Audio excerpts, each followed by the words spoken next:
Okay, hello everybody. It's Justin Shaw, Chief of Police, Indiana Borough Police Department, with another episode of Safer Together, podcast where we're talking about all things that the community needs to know about the great partnerships in Indiana Borough and how when we work together we are all truly safer together.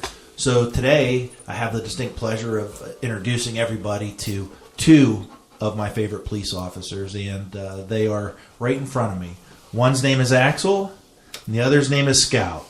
And they're both going to relax a little bit here today, but these dogs are the best of the best for our community, and their handlers aren't bad either. And so we appreciate that. Yeah, thank you. So I just want to introduce everybody to Sergeant Jeff Hogue and Officer Mike Clausen of the Indiana Police Department. And they are the handlers for Scout and Axel. And Scout and Axel are police officers with your Indiana Borough Police Department. They work the exact same shifts as Sergeant Hogue and Officer Clausen, and they provide the highest level of peace, safety, and comfort that we can provide to all of our residents in town. So, guys, how are you? Doing well. We're happy to be here. The dogs are settling in, maybe a little bit, maybe not, but yeah.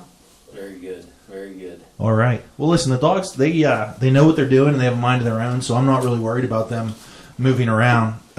So if they want to sleep, let them sleep, and if they want to move around, let them move around, and we'll just all make it through the podcast together. So, Sergeant Hogue, can you tell us a little bit about the history of Axel? And just to prep everybody, Sergeant Hogue and his family, they were integral parts in bringing Axel to us here to the Indiana Borough community. So, Sergeant Hogue, take it away. Yeah, it's sort of a lengthy timeline, but going back to the days of COVID, Chief, you approached me with the idea for having a comfort canine.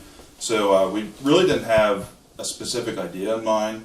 We sort of were playing around with the types of dogs and talking. We were doing a lot of talking. So then I guess myself got a little anxious and looking online, my family came across Axel, who actually was in a kill shelter in Kentucky, and I just knew when we saw him, I'm like, that's the dog. I think we need to adopt him. So I sort of,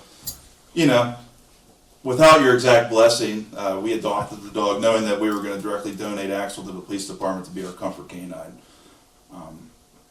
So from there, do you want me to just keep going on with? Yeah, I mean, so sometimes I forget that piece of the puzzle. Maybe it's the trauma that I felt of you saying, "Hey, I already did this," and before we were totally ready. But no, it was perfect. You knew far in advance of when I knew that this was going to be the right fit, and so I just can't thank you enough for your family's effort and for the effort that you and Axel have in the community. But so yeah, continue on with the story of Axel. Yeah, so we adopted him, and then after there was that getting to know each other sort of phase, and we started slowly bringing him to work before we officially put him out on the road.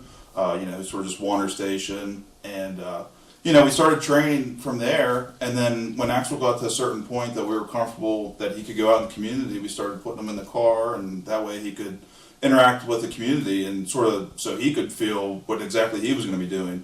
So, with that ongoing training and that slow sort of roll of Axel into the public, at the end of our training, not that it's ever ending, we're, constantly training, but, once we reached the point, we were able to test for his canine good citizen, and then eventually his therapy dog with Alliance of Therapy Dogs. So, from about adoption to the testing was about a year. Yeah, so Axel is a certified therapy dog.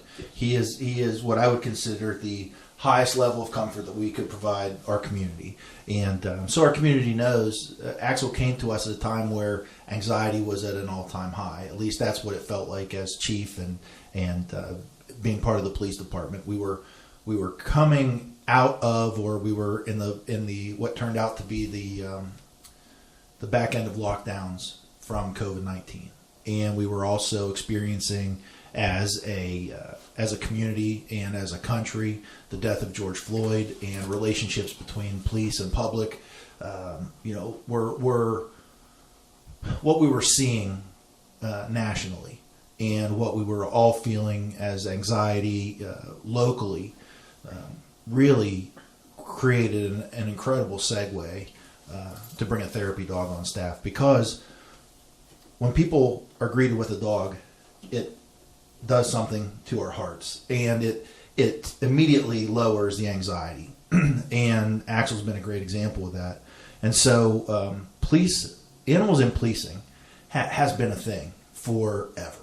And there are many different types of canines in service, and there are other types of animals in service. But as far as police canines go, our partners at the state police, our partners at the sheriff's department, our partners regionally, they have canines for other purposes other than therapy dog.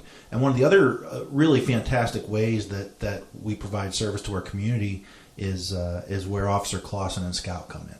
So, Officer Clausen, my next couple questions are going to be for you and for Scout, but I'll allow you to answer for Scout, okay? So Scout is a man-tracking bloodhound.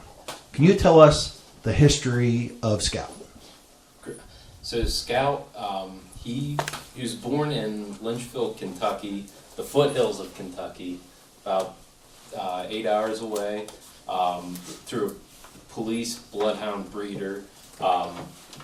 So he had about 10 other litter mates. From there, the breeder was able to start his tracking journey in the woods there, and up until the end of April, which is when I got the great opportunity to run down and do a crash course with him. Yeah. And bring him home.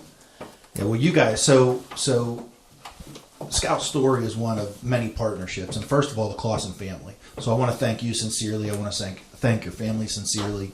But also with Scout, we had the AKC Bloodhound Group. We had the Kennel Club of Philadelphia plug in for us. It gets very expensive to train a police bloodhound. And fortunately for everyone in the Indiana community, that came to us with no cost because of a wonderful donation through the through the Kennel Club of Philadelphia, I believe. And so we've had some great partners, again, just to highlight how partnerships are so important for everything that we do. And they truly do make us safer together. So Scout's a bloodhound and man tracking bloodhound. Yes, sir. And we have Axel, who is certified therapy dog. But you're not always working as partners, the four of you. But there are opportunities when you are in partnership, and Axel being the original, and Scout being lightning striking twice in the most positive way for Indiana Borough and all of our community. But can you tell me what a day looks like for you and Scout? It's pretty busy. We're riding in the car together. We're on patrol. We're either answering calls for service, or we're proactive in traffic, or we could be called to track someone down, or we're training with fellow coworkers. Yeah. It's pretty full Yeah. day. Yeah, there's no question, and I know from reading the reports, and I know from getting the messages and the calls that Scout's really supporting many communities, not just Indiana Borough's community. Can you just give us one example of opportunities that Scout has to be out and about with his skill set? Oh, yeah, we've had a couple successes here in town. We also helped solve a robbery in Blairsville, along with a missing child in White Township. So, I mean, that's just a few of the. Yeah. Well, you guys do great work. So, Sergeant Hogue, I'll ask you this with Axel. I know that you are. I know you guys are busy every day, and what our community may not know is how you're interacting every day. Not only in the greater community, but also specifically within the school district. So, can you talk a little bit about Axel's path every day and what he most enjoys doing, or where you think the biggest benefit is? Yeah, so I mean, our days start early. We wake up for our work days, usually about 4:30 in the morning. That starts off by my wife pouring food into his bowl, so he usually leaps out of bed, goes right downstairs, and starts breakfast early. And then, I get ready for work at home. Axel realizes when I have my black undershirt on that we're going to work, so he'll come follow me to where I get ready. He'll stand there, we'll get his uniform on, and we'll head to work. We get to work. Usually things happen quick. Our shift started at 7 a.m. There's a lot of movement in town already, so it's hurry up, get the shift started, get the paperwork started, talk to the guys and girls, hit the roads, and then the schools are opening. So we got the senior high and the junior high. They're arriving pretty much around 7 o'clock. So, you know, we do our best to be present at those buildings when people are arriving and dropping off and buses are coming and going. You know, sometimes we'll go directly into the building. Sometimes we'll hang around outside, let people get settled in, and then Axel and I will go in, and it's a pretty simple from there. Axel does everything. He greets everybody. He knows where all the treats are in all the buildings, so he you know, tends to go to them people first. And then we walk around the schools. We interact with you know, the students, the staff, and it's just simple things like, hey, how you doing? What's new? And you know, going on. So you know, we're creating relationships. We're sustaining relationships, and you know, we're giving a positive image for the police in the schools. So you know, we're doing a lot of things inadvertently just by our presence. And Axel does most of that work just by, you know, being friendly, and you know, most people like dogs, so it's worked out naturally for us. So you know, that's just the start of the day, and you know, like Mike, we're on patrol as well. So you know, we respond to calls, we do traffic enforcement, we do everything. We're patrol officers. So yeah, that's the one thing that I think I appreciate the most from both of you, and for really everyone in your Indiana Police Department, is that you truly are community first. And it's such a selfless thing. I mean, the responsibility to have a canine, just from what I watch, it's an incredible responsibility, and both of you do it so well. I can't appreciate the effort that you do enough. And so listen, I can imagine it would be tough to be the second most favorite officer on every call, especially when you show up by yourselves. But I don't mind. I know I get it a lot, and Mike gets it a lot. So usually it's like they see me and they're like, "Where's Axel?" And you know, it's like, "Hey, I'm here too," and they don't even know my name, which is fine. But yeah, I think that's how it goes a lot. I think that is how it goes. I know that on station you're the second favorite officers, so you know, it's, everything leads with Axel and Scout. If they could type reports, you know, we wouldn't be needed. So, but that's their least favorite. That's definitely their least favorite. Yeah, I get that. But that's a good point that you make about them being on station too, because what I want, you know, I think it's important for our community to know is that not only are Scout and Axel plugging in for the community at large, but they're also plugging in for all the police officers. I mean, you know, we have bad days about every 2 hours a day. There's somebody, you know, and that's probably underestimating how difficult sometimes a day is for a police officer. And I know that. And you know, we deal with difficult situations. We deal with tragedy. We deal with trauma. We deal with still. Very few people call us and tell us they're having a good day, just to let us know they're having a good day. So every time a police officer responds to a call, we're cognizant that that's a bad day for everybody. And we recognize that you're not, you know, it's not us that's creating that bad day, hopefully. Although sometimes we plug it in a way that not everybody loves in the moment, but certainly is necessary. But, you know, to have Axel and Scout around the officers, it's an incredibly powerful moment to have the dog run up at your desk or greet you when you come to the back of the station and sincerely be interested in having us, you know, pay attention to them. And I think that's one element of this program that's been, again, really valuable for me personally and professionally, is that not only are you two doing incredible work, and you are the dogs are doing a very important work in the community, but they're also doing really important work in the station. And so while you're typing reports, and I'm glad they don't want to do that because you know, because they're needed elsewhere. And so when they're at home, I can only imagine how tired or relaxed they are. But I want our community also to know that you both have kids, so there's a responsibility.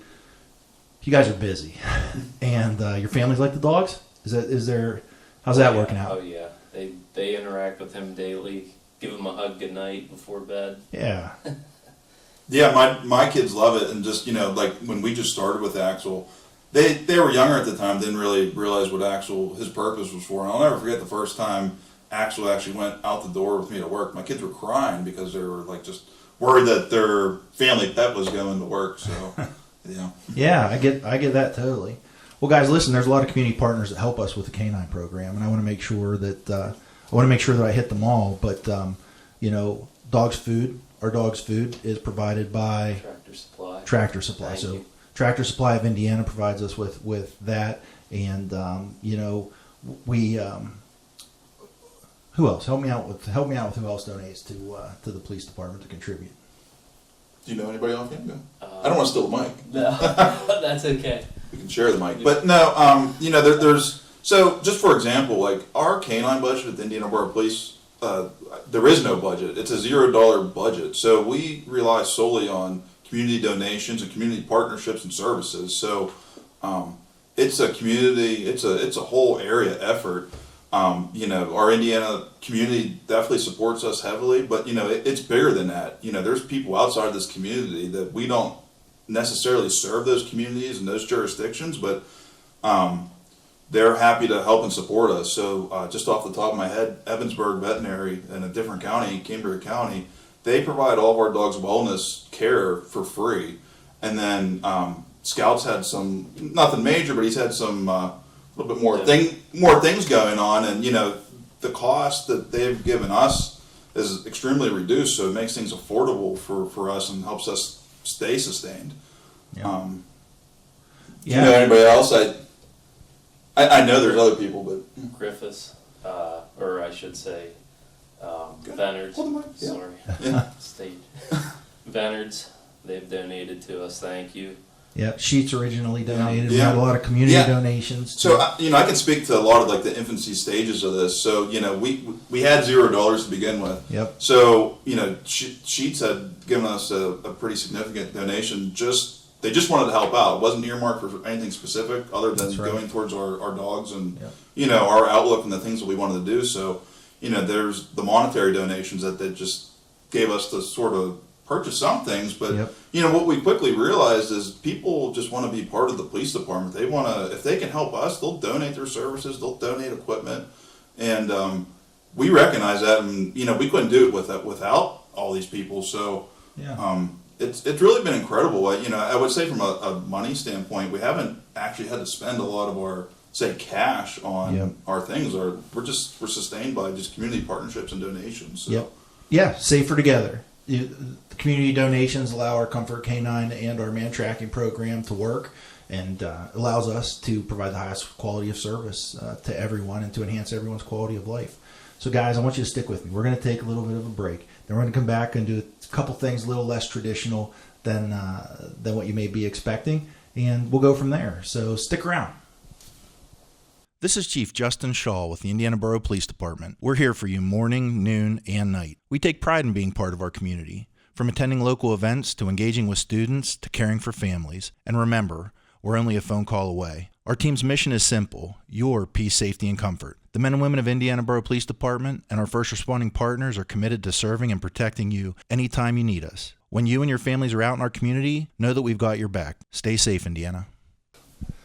All right, guys, welcome back.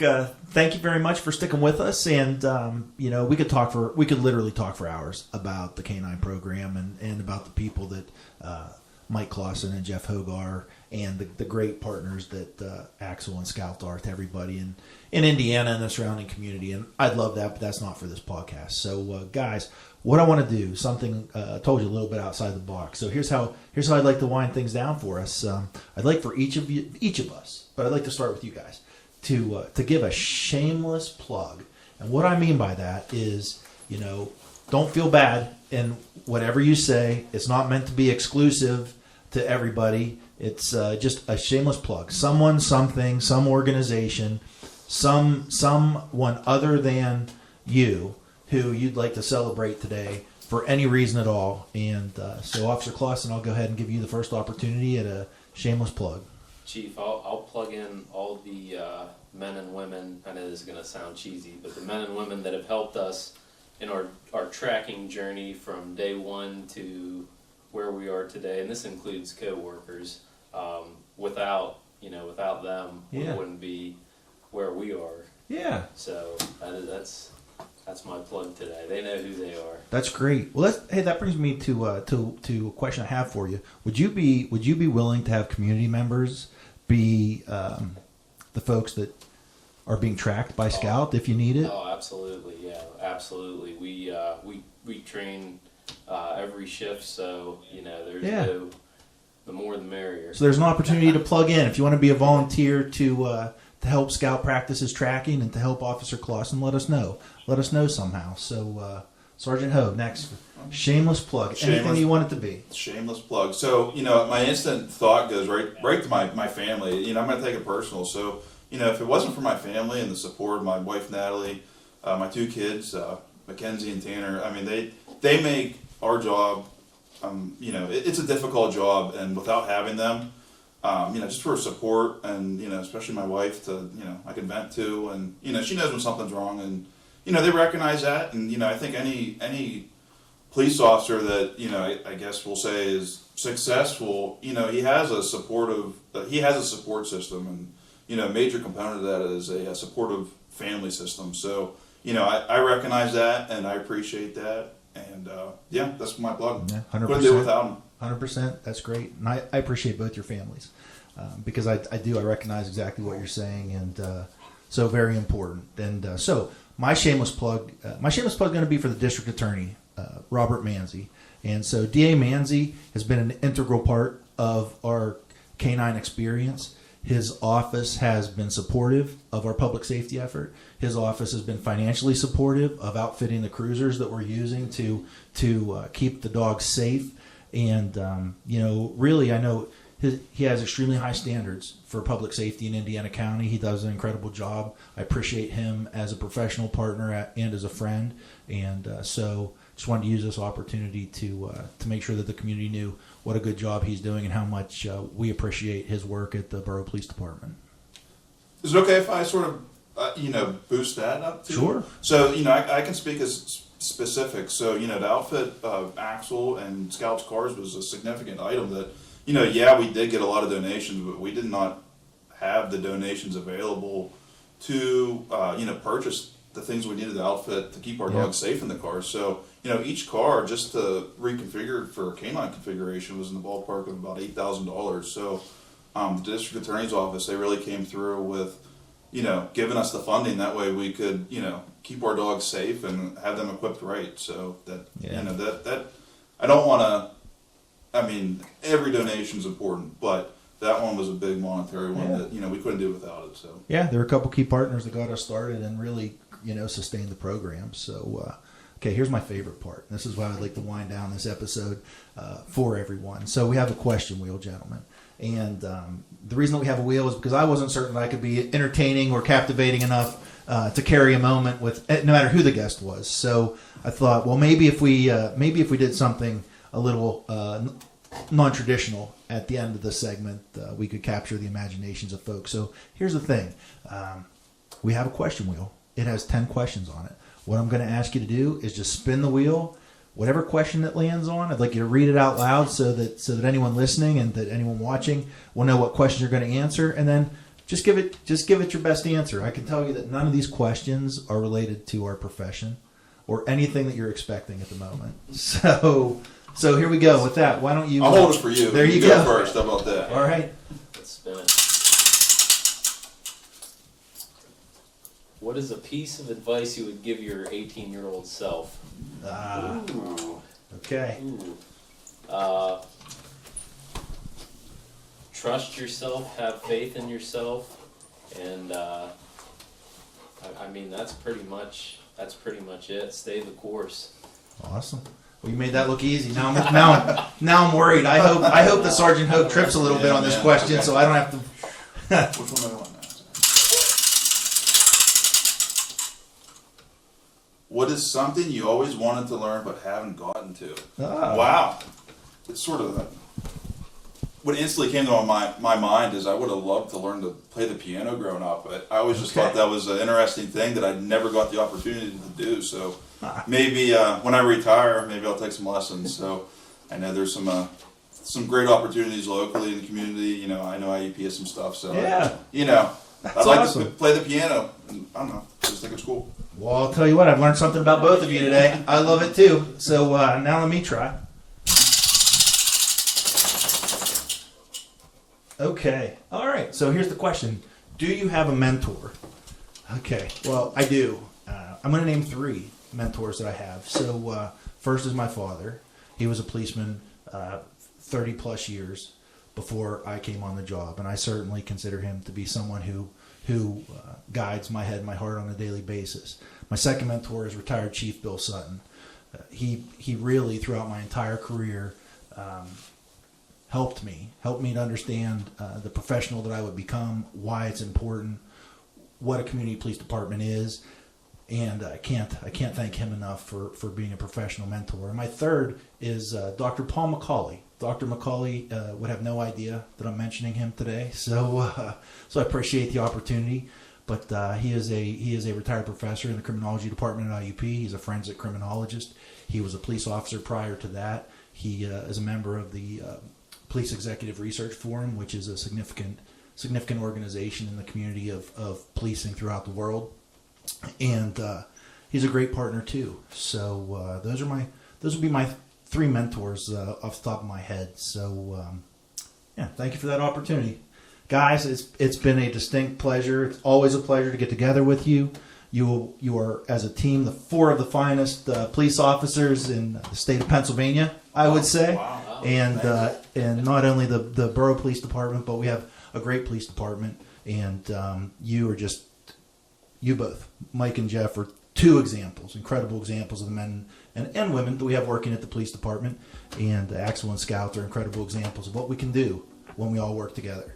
So everyone, Justin Shaw, Indiana Police Department, Jeff Hogue, Mike Clausen, Axel and Scout, we are all safer together. We hope you enjoyed today's episode. If you did, give us a thumbs up, like us, listen to us on Spotify, and thank you for being with us today. We are all truly safer when we work together.